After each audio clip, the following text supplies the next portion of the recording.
What's your take on this? Hi, yeah, so overall the quarter looks okay. 5-cent beat on EPS, as you just heard.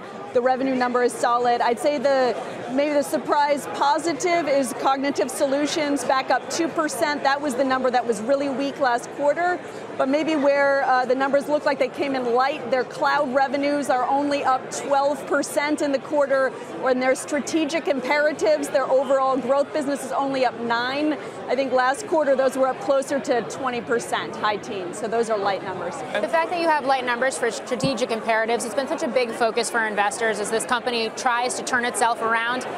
How important is it that this company hasn't necessarily hit that 50% threshold in terms of those high margin businesses as half of sales? Yeah, important, because that's exactly the crux. The question is, are they going to be able to pivot when they hit that number, or is it more a question of it's like an overall customer budget, and if that number never grows, if the total pie just always goes down a little bit, you can kind of shuffle from one bucket to another bucket. The question is whether the whole thing can grow, and so far we haven't seen that. Mike, what are we talking about here in terms of valuation for IBM and how it's traded?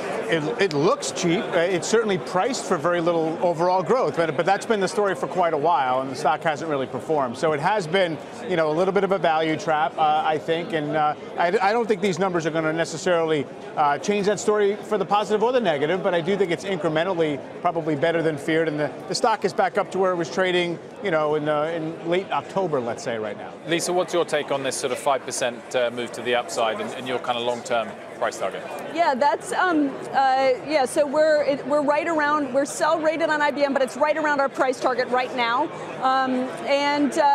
that's not a surprise move with a headline beat on both revenue and EPS, and then also with 2019 guidance looking a little bit better than the street.